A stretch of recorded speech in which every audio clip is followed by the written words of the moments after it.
Today I'm sharing my 7 favorite tips for how to protect your singing voice. Hi, I'm a music teacher and this is my life.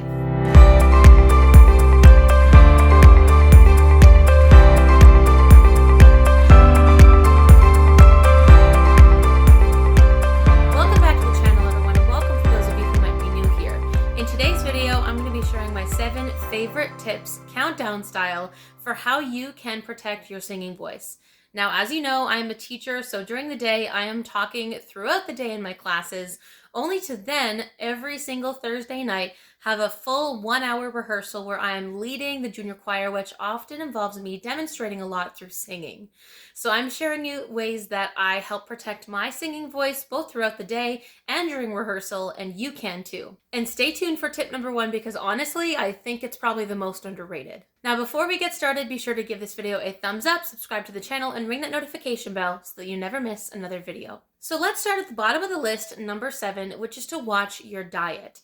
Particularly things like caffeine. If you watched my How to Get Your Voice Back video, which I can leave linked below, then you'll already know that caffeine is a diuretic, which dries out your voice. So if I'm singing in the evening, I'm going to try to not have caffeine within an hour to 2 hours of singing. Now, if it's in the evening and you need to stay awake a while, then you might need to adjust your sleep schedule, but having caffeine too close to singing can help dry out your vocal folds, and that's not going to do you any favors. You also want to try to avoid spicy foods before singing because sometimes that can be irritating to your throat and that can cause your vocal folds to not feel very comfortable before singing. You also want to steer clear of dairy products right before singing as it can cause quite a bit of phlegm, which can sometimes be really difficult to get rid of.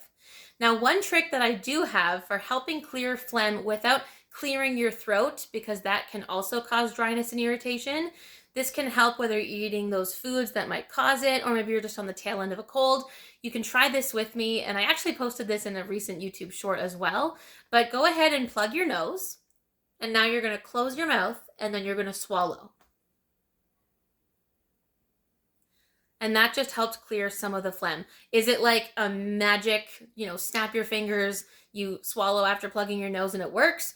Not exactly, but it's a lot better for your vocal folds than clearing your throat, and it's actually pretty effective. Moving on to tip number 6, and that is, of course, to sing with proper technique.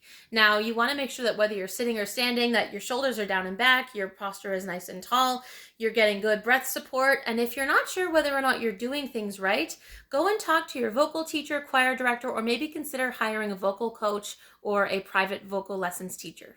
Number 5 is going to be an obvious one, and this is to avoid excess alcohol or smoking. Besides the fact that excess of either is bad for your health, smoking is extremely damaging to not just your vocal folds, but obviously your lungs.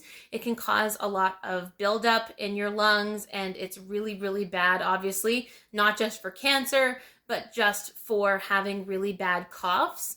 I once knew a bass player who smoked for a while, and while he did quit, that residual lingering cough lasted well into his later years in life. So you want to make sure that you're taking care of your body now. So if you are able to limit or even quit smoking, I highly recommend that. And similar to caffeine, alcohol is just going to dry out your voice, and it's going to be really tough to sing afterwards. Moving on to tip number 4, and that is to rest your voice. Now, I know that for some of us, resting your voice can be a lot easier said than done because in your real life, maybe you're dealing with kids or maybe you're dealing with a job where you're talking all the time, but you want to be mindful of how much speaking you're doing. So if that means that you've got a really big performance coming up, or like me, you know that Thursday evenings you're doing a lot of singing, maybe that means that during your breaks from work, if you're ever on your own, that you're trying to limit how much conversation you're having.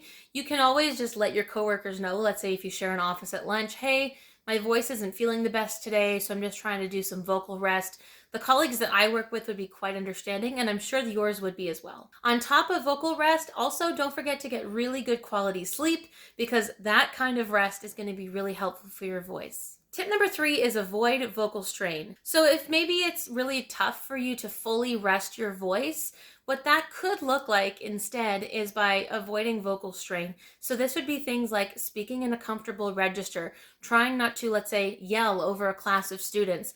I teach mostly grade 10 classes, and so what I'll do is if my grade 10s are being really noisy, mid instructions, I will actually try to get their attention by not speaking. So here's an example. Let's say I was explaining something, and in the middle of the sentence, I just decided to, it gets all of their attention, especially if I stop mid-word. So if you are someone who deals with, let's say, talking to an entire class or you're leading something and you don't want to do any excessive yelling or screaming, then that is something that I highly recommend. Other options, let's say that you're a fitness instructor, if you're speaking in front of a crowd and you're also speaking over music, then you could always try wearing a microphone. I know a lot of group fitness instructors wear microphones and speak into that so that their students can hear them better. If you're working in an interpersonal setting, like in retail or in sales, maybe just speaking very closely to that person. Or if you're someone who maybe is standing in a noisy room with lots of people, maybe could you pull that person aside to an area that's not quite as crowded? Do what you can to try to both do your job, because maybe a full rest isn't possible, but you want to try to avoid that excess strain as best you can. My number 2 tip is warming up properly. So if you are about to sing, it's really, really important that you warm up your voice. No one jumps right into a workout without doing some type of mobility exercises or maybe a little bit of cardio to warm up. So you don't want to jump right into your singing without doing a few vocal warm-ups. And if you want to see how I structure my vocal warm-ups, I will leave a link below for how I structure my vocal warm-ups using the pasta method. You can try it as well. And my final tip, number 1, honestly the most underrated but simplest thing to do, is to stay hydrated. If you are not drinking enough water in a day, then you are not going to have vocal folds that are well lubricated. And if you're drinking things that dry them out, like caffeine, whether that's to your coffee or energy drinks, pre-workout, you name it, or if it's alcohol, then you're just drying it out even more. So you should actually be drinking a little bit more water to help offset those effects. And another thing that you can do to help your vocal folds stay hydrated, particularly in the winter months, is to use a humidifier. So you could store a humidifier in your bedroom so that overnight while you're sleeping, your bedroom doesn't have a ton of dry air. I know where I live in Ontario, Canada, winters can get really, really dry. And so if you can have a humidifier in the room where maybe you're sleeping, or let's say your practice room, wherever you staying at home, that can also really help your vocal folds. But you want to make sure that you are staying hydrated, drink lots of water, and I'm amazed sometimes at how many people skip this step. So stay hydrated so that your voice is lubricated and happy.